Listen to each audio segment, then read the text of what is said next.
Alright, so get this, right?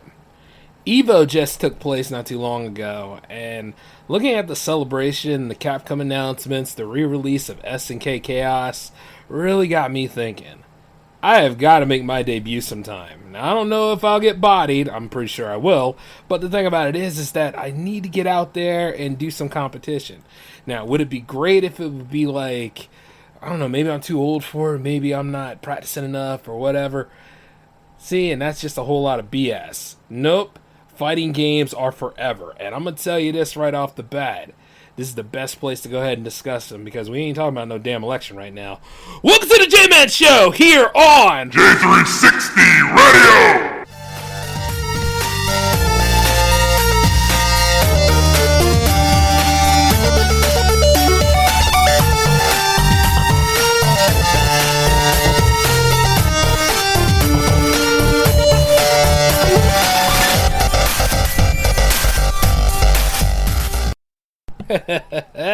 Hey, how's it going, J360 Legion? What is happening? Welcome back to the J-Man Show for episode 341. I am your host, J-Man, of course.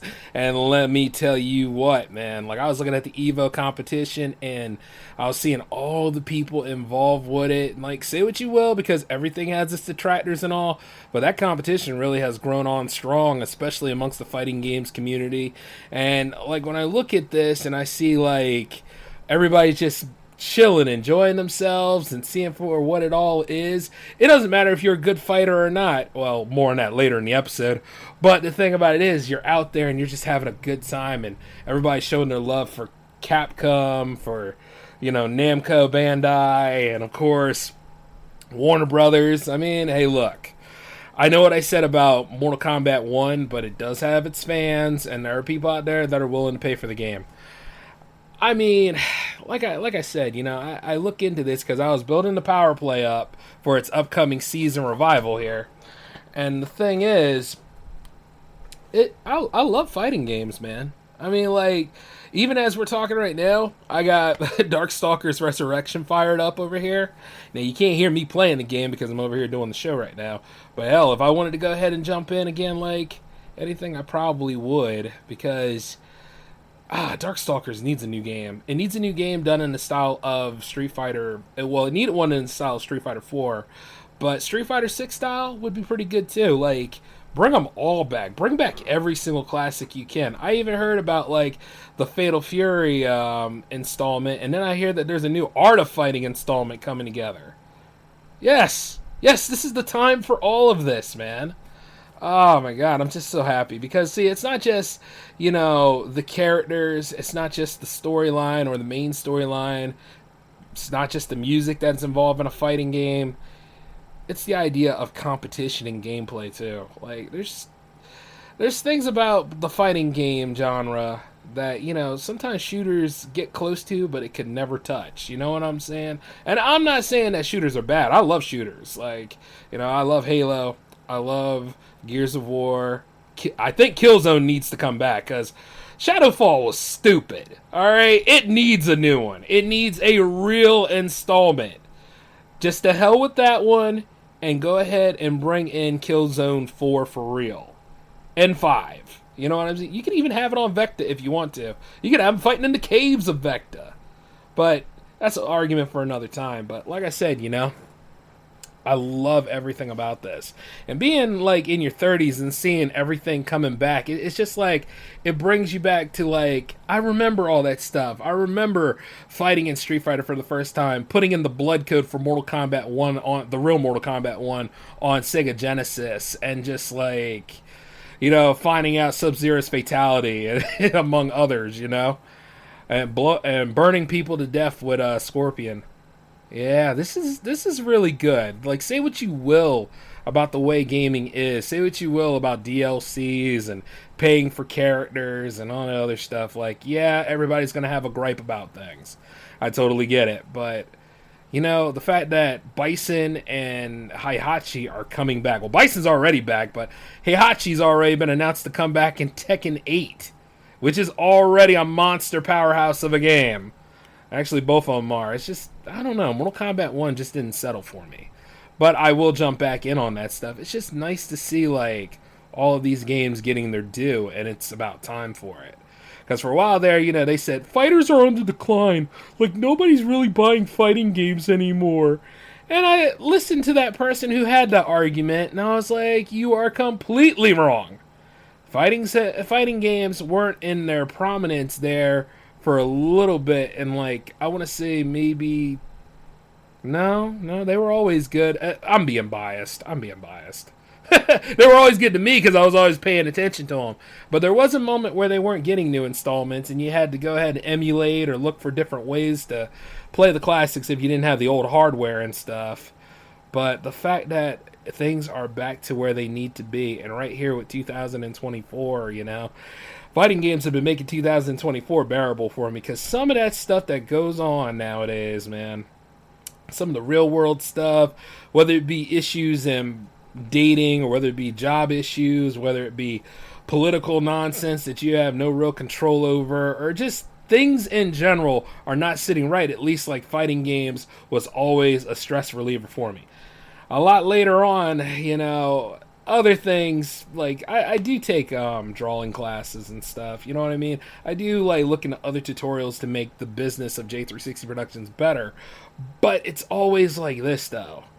Ain't nothing like putting on an awesome video game and just sitting there and just knocking that out. You know what I'm saying? Just playing the hell out of that for a while and just be like, yeah, this is it. This is what I need.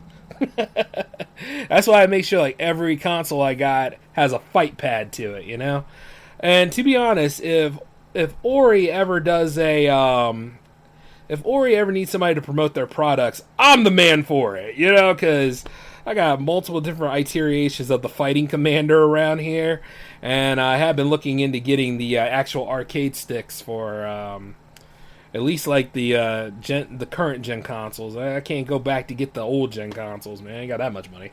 Like I said, I'm not destitute, but I don't have that good old Bezos money yet, so I'm still working on that. But this is not about bragging, by the way. This is just saying, like, enjoy your hobbies. I've seen people go ahead and say, I'm too old to be gaming. And I was like, well, how old are you? And the person said that they were 35. How the hell is 35 the end limit for y'all? I will never know. I don't even know how 30 is the end limit for y'all. Some of y'all act like we all shut off at 30. I mean, there are some people who didn't take care of themselves years ago, and then there's some people who have issues with their body and can't make it to even like 25 and stuff like that.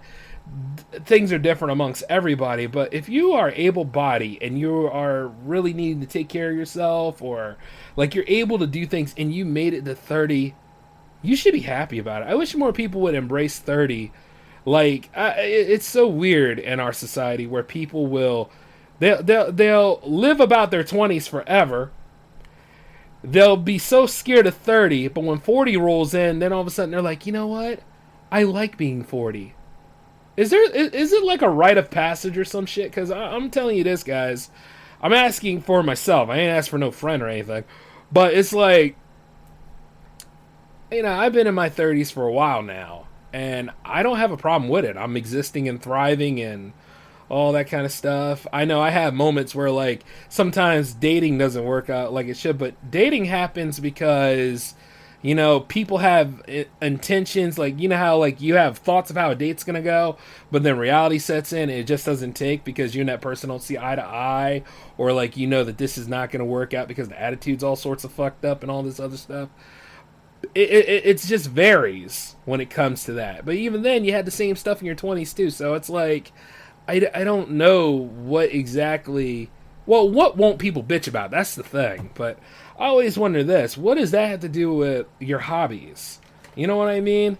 Now, I can understand if you're performing in sports and stuff like that, and you just can't go as wild as you did when you were a lot younger or whatever, but...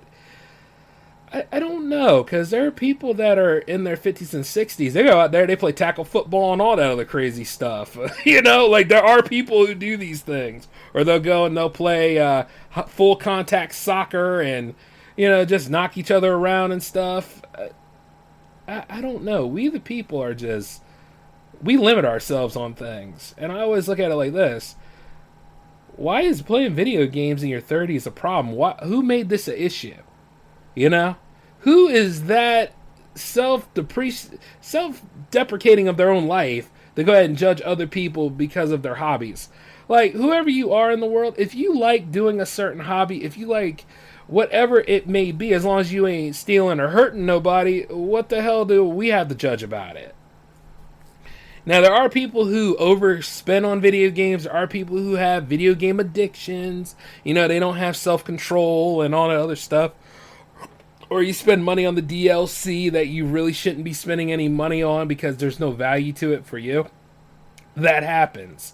But that's when a little thing called like user responsibility comes in play, and you should utilize it at all times. If you can't get it this week, get it next week, or get it like next month, or wait for a sale or something like that. Like, there are other ways to do things. And I'm not trying to tell you how to live your life, but don't be like these people that say, oh, I'm 35 and I can't do this. And it's like, what is this Logan's Run shit? We need to stop doing that to each other, you know? I'm going to tell you how this is going to turn out. I will thrive, I will have relationships, and I will have moments where, guess what, things don't seem to want to work like anything. But I'll always have my video games. I will always be playing fighting games, regardless of what age I am. I'll be the 60-year-old dude at EVO just because I wanted to go. You know what I'm saying? I'll be the old guy in the retirement home playing Street Fighter 2 with death if I need to. It doesn't matter. Like, it's not a matter. It's not a requirement to have these things, but it is a good thing to have a hobby. You know what I'm saying? Like, well, you see, the thing about J360 Productions is that's work too. Like, where you're doing writing, when you're working with clients, when you're, you know, those are awesome things. That's small business. And in the middle there, you know, gaming, sports, fishing, whatever. You know, like, a lot of those things are hobbies. And then, you know, working out can be your hobby too. But people will go, and you can tell when somebody's running out of content. They'll start making reaches and diving into things which, you know, they're just, you know, a greenhorn getting into, and then they got the nerve to tell you like they're an expert at this stuff, but then they don't start working out after a while. They don't start trying to get fit and all that stuff, which is why, like, you know, I never ever intend to do a weight loss presentation on J360 Productions. You know, it's not that it can't be done. It's just like anything else. It's not at the prime of what I want to do. You see? But when I do like the power play and stuff like that, that's showcasing my love of video games. And let me tell you, video games have a unique history in themselves, and they're a big part of our culture. And then not to mention, like, the art, the music, the conversion of different people coming in to make an awesome project. But nobody wants to think about that because they think, oh, the people who buy video games are lame. And then they got the nerve to make fun of the ones who create video games. It's a billion-dollar industry. Knowing how to speak and understand a new language can be an invaluable tool when traveling, meeting new friends, or just even to master a new skill. But it's not always simple when you're bogged down by textbooks and structured classes. That's why so many people trust Rosetta Stone. Rosetta Stone is the most trusted language learning program, available on desktop or as an app. It truly immerses you in the language you want to learn, like Spanish, French, Italian, Chinese, and more. You won't just be studying English translations. The Rosetta Stone intuitive process helps you pick up a language naturally, first with words, then phrases, then sentences. Don't put off learning that language. There's no better time than right now to get started. For a very limited time, listeners can get Rosetta Stone's lifetime membership for 50% off. Visit rosettastone.com/rs10. That's 50% off unlimited access to 25 language courses for the rest of your life. Redeem your 50% off at rosettastone.com/rs10 today. You know? Like, when I speak about the stuff, it's like I'm very happy to see, like, somebody had an idea and made characters like Ryu, Ken, Kazuya, Jin, Heihachi, Bison, and, you know, so on and so forth, because lots of the rosters are huge these days. Like Mai, Christie, Chun-Li. Like, these are staples in fighting games lexicon, and not to mention gaming in general. And we all give each other a hard time because of our age and what we do and our pastimes. Like, you can go to concerts, you can go to, like, sporting events, but you cannot knock that there are movie conventions, comic conventions, video game conventions, some all rolled into one. And we used to have E3 at one time, but we don't have it no more because everybody does their own thing. And people will punch down at each other because of that. You know what I'm saying? Like, no, you should enjoy this stuff regardless. That's what this stuff is here for. See, the play field is so level when it comes to negative reinforcement these days. It's just unbelievable. It's like me getting at somebody because they're not suffering enough or going through the rigors enough like I am. Everybody goes through life differently. Do you see what I'm saying? Does that mean we take pity out on each other and all that stuff? Nah, not by a long shot. But the sad part is that we don't allow each other to thrive either. And I was going to make that into another J-Man episode, why we don't allow each other to thrive, but it plays a certain role in this too. You know, if you are somebody that's in your 30s and 40s and you're going into a competition with people who are 20 and all that kind of stuff, there's no rule against that. If they put something on there, that's age discrimination. Ain't nobody going to go ahead and run through that mile and stuff. Now, if there's something that's like a child competition, that's a little different. But when it's something like Evo or whatever, that's open acres for everybody. There could be somebody that's twice your age and they're living and thriving because they never think about this limitation. You see what I'm saying?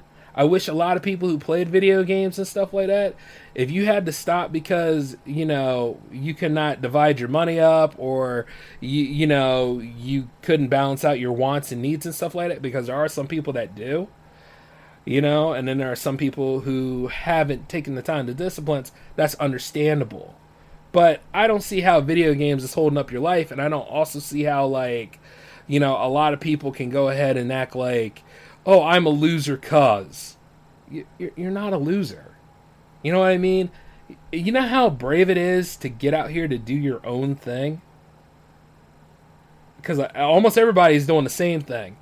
Like, I told you guys this YouTube example a long time ago. Now, there's a lot of people who do gaming on YouTube. There, of course. There always is. But there are people who also do commentary on the same person a hell of a lot on YouTube. It's like monkey see, monkey do. It's like if you see a dog that's not well taken care of and it's got all of these damn ticks and parasites on him, that is pretty much the host and the YouTube commentary section right there. Everybody's sitting there talking about the latest streamer that had a fallout or the latest up-and-coming riser who apparently can't control their sexual urges or whatever. Everybody's doing that stuff. Everybody's throwing in their 2 cents on the same ride. And it's so disgusting. It's disgusting that it happens, yes. But I've seen more videos of certain individuals. It messed up my YouTube feed because I want to see a variety of different things. I want to see, like, musicians making music. I want to see people who are actually interesting doing live streams. And then, like, when I see people who are doing video game content, I want to see them actually having fun with the game instead of being like, oh, God, here we go again. I'm really tired of playing this game and all that stuff. It's like, look, nobody's forcing you to do this shit. It's because at one time it was fun for you and you enjoyed it. It's just like when I was streaming Killzone on Twitch. I was having a great time doing it. And yeah, we are going to finish that storyline for the power play when I get back. But the thing about it is that, you know, I didn't stop because I was tired of it or because it seemed like people were not paying attention. I stopped because I had something else to take care of. But I knew I was coming back. That's why they call it hiatus, you know? If I told you that a certain show's not coming back, that's a full-on cancellation. And tell you the truth, it wouldn't be because of, I looked at my life and I realized I'm a loser. No, you're not a loser. You want to know what a loser is? Really? A loser is somebody that worry about other damn people and not take care of themselves. A loser is somebody that knows that they're not doing so hot, but they're not willing to fix what is a detriment to them. And a loser is somebody else that always blames other people for their shortcomings and failings rather than being like, yeah, that was me, and I am learning to get past this and all, and I'm learning not to allow it to happen again. Those are losers. And quite a lot of these big YouTubers that you see out here, just because they got a whole lot of subscribers and all that stuff, does not, and a lot of watch views and are able to do different things and all, does not mean they're real winners in this stuff, because some of them have signed contracts where they can't even do what made them famous in the first place. Some of them are not having fun doing what they used to do in the first place. And it's just like, after a while, you don't need to do the same thing that people do and stuff. I don't. You know what I'm saying? If you want to beat the algorithm and all that stuff, you got to do it a different way. And you got to go ahead and try to make things in a different way. If you know that you're being too much like somebody else, do you even have your own identity at that point? That's what I always look at, and that's what I always say to people and stuff. It's like this. Why don't you just be that guy that's not about all this bullshit that's going on in the world? Why don't you just be the exception to the rule like I am and all these others that are out here? Why don't you be happy with who you are and then try to share that happiness and understand not everybody will like you back? Why don't, when you look at a celebrity that makes an appearance and says something that goes against your values and morals, you look at that and you say, guess what? Has nothing to do with me, because I am not about that bullshit anyway. You know? Like, some of y'all freak out over the littlest things because somebody made a comment. And the thing about the comment is, the best way to not allow a comment to grow is not to talk about it anymore. If it's a stupid comment, don't even worry about it. Like when Billie Eilish says something, or like when Serena Williams has to go on her whole tangent and say something. Hey, if you want to be successful, play in the game, and here's the thing, marry white. Which, by the way, interracial relationships and interracial weddings, or couplings of sorts, they're not destroying anything. I just wanted to say that because there are people out there, and trust me, you'll see a lot of this in any part of the spectrum that you are, who will make these wild-ass accusation and outlandish statements because it's shock value, and people are looking at it and say, oh my god, let's make it viral. It doesn't need to be viral. That's just how pathetic we are as a human, as we are as humans. You know? It is so weird to live in a world like that. And when I tell you these things, it all connects with what I'm saying about video games. Those people that are playing video games, that are buying the console, that are happy in their lives, or, upgrading their PCs and all this stuff, they're not losers. This is just what they're into. And it's okay for people to do that stuff. Now, do you have to be smart about how much you're paying and all? Yeah, you do. Because some of this shit, it ain't no some of it. Quite a bit of it has skyrocketed to the point where it's not awesome anymore. And you've noticed that everything in the future that's going on, we're all complaining about it. Like, some of us are complaining about the newer games that are coming out, whether they're woke or not, or whether they're all pushing an agenda instead of being entertaining. And I've seen a lot of people that really dislike Spider-Man 2, but honestly, for things that I never had a problem with in Spider-Man 2. Such as, like, when you play as Haley, the girl that is, she's not blind, but she's deaf. You know what I mean? She's deaf, so she has to communicate in a whole different way. I thought it was interesting. But, you only have to put up with her about so many minutes and stuff. Whereas everybody's like, I just want to play as Spider-Man. Yeah, but Spider-Man's an enriching character. Well, both of them. Well, hell, all of them now, because Spider-Verse this and that, right?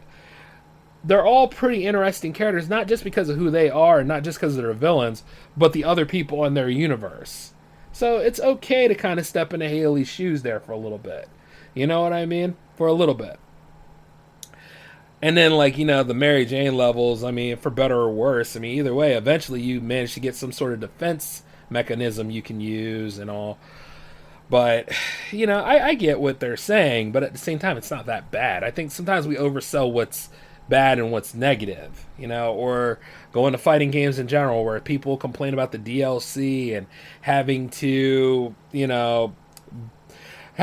buy certain things to unlock certain things in the game, like when they had their whole big crossover promotion with Teenage Mutant Ninja Turtles, or like when the basic stuff from Capcom is coming out, but yeah, you have to pay a nominal fee to get it. Yeah, that's unfortunately a sign of the times. Because we all used to put in a lot of crazy hours and unlock characters back in the day. Yes, we used to do that. And in some cases, you still do.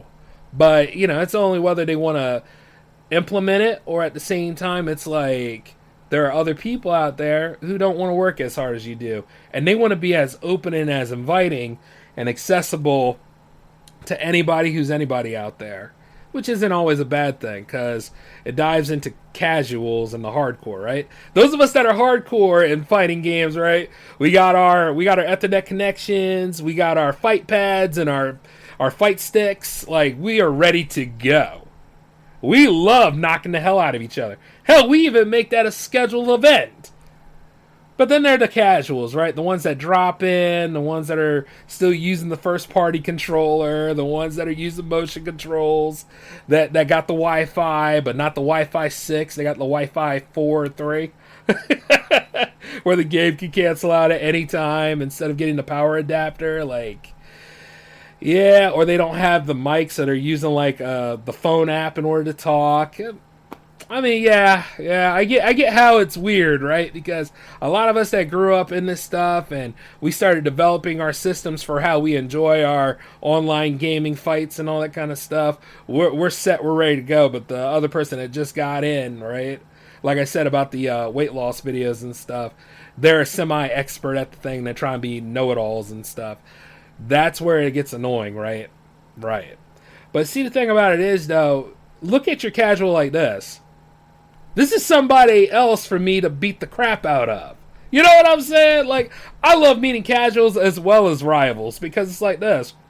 We're all fighting the hell out of each other and stuff, and that's how we get to know each other. Everybody's got a different style. Everybody's doing things. But be inviting and open to them so they can come back. That way, you know, if they get better, because I used to know a dude at work one time.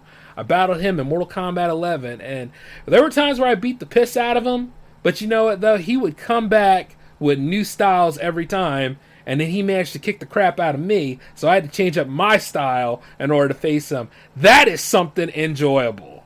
You know what I'm saying? That's what it should be about. You come back, it should be like a Dragon Ball Z episode. Yeah, you might get the crap out of you, but there's a technique that you learned about or a new style of doing things that's out of convention that actually changed the tide. And, like, you meet people, you have a good time. Like, the fighting games community is, for better or worse, it can be highly toxic. Oh, yeah. But then again, when you're around a whole group of people, there's always toxicity somewhere. So, the hell with that argument. The point is, you are here to have a good time. Like, with me, Marco, Victor, and Space Force used to fight each other on Street Fighter 30th.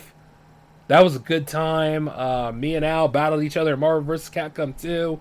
Or, like, you know, hopefully me and Mr. Garcia from Front Row Negative will battle each other on a few games and stuff. And then also the female gamers out here that are hardcore. I know some of y'all have been playing some fighting games. You dress up as the damn characters. You better know some of the things that they do. Especially when y'all dress up as Cammy. Because here's the thing.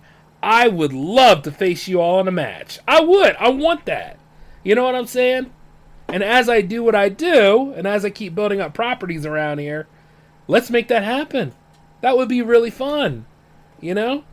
Fighting games are fun just like sports games and shooter games. And I wish the racing genre would come back, you know? I mean, hell, the Sonic games that came out with racing, they were enjoyable. And let me tell you this. I don't give a damn how old I am, y'all. I will go to a damn Sonic movie. You understand what I'm saying? I will go to a Sonic movie. I will go to that Sonic cafe that's opened up and eat some chili dogs, or I will I will get a new Sonic game regardless. Because, hey, that's one of my favorite characters, and I'm going to support that series. You know, I just wish Sega would give that same... Well, they're learning. They're learning to give that same love to a lot of their other franchises. I think Al told me that the new Crazy Taxi game is supposed to be live service. How the hell are you going to pull that off? I don't know. I don't want to know. But it's like this. As far as I know, it was open world, so you could really get around and playing that game. But a lot of these gaming genres and a lot of these gaming series, they need to come back. And it would be really nice, because I remember talking about Eternal Champions needing a new installment. Hell yeah, it does. And then, like, me and my friend AG, we were talking about how Primal Rage needs to come back. Yes! With the piss and the blood and everything. Yes, all that stuff needs to come back. Because they were big staples in the 90s. Now, I know some of y'all will be thinking, hey, what happened in the 90s cannot transition into what happened in the cannot transition what happens nowadays because everything's so politically correct and all that stuff. There ain't no political correctness in fighting games. Y'all leave that bullshit by the door. It's bad enough that they're trying to censor Mai because of what she wears. Mai Shiranui does not need to be censored. She needs to be all out and open like she's always has been. That's sexual freedom, baby. That is the way it needs to be. That's like when Soul Calibur comes back, they're going to go ahead and they're going to put, like, full clothing on Ivy. Nobody wants that. You know? We need to get back into, like, enjoyability of these things and stuff. And speaking of which, I was taking a dive through Soul Calibur 6, right? And my God, I was enjoying it. My God, I was enjoying it. That is life. That was the way, y'all. Like, the whole story of everything from Soul Edge falling into the hands of Siegfried and him becoming Nightmare and all this other stuff coming into play. And then you had to deal with Keelik, and Keelik could go crazy anytime unless he has his mirrors on him. Like, there's a rich story in Soul Calibur. And you know what? As I was playing 6, I went back in the timeline, and you know, I played 5, and I'll tell you this. There was something interesting about 5. 5 is actually a well-built game. It's just that 5 did the one thing that Street Fighter 3 did way back when. It moved the timeline too ahead for the fan base to catch up to. Because you're not playing as Taki and Taki. You're not playing as Taki in that one. You're playing as her apprentice. You're playing as some new characters that have stepped up because the older characters either retired or they died or whatever. And, you know, some people are not used to that because some people are used to playing the same old characters over and over again. And I'm guilty of that because, like, for a long time ago in Street Fighter, you know, I wouldn't move on from Ryu, Ken, and Akuma, you know.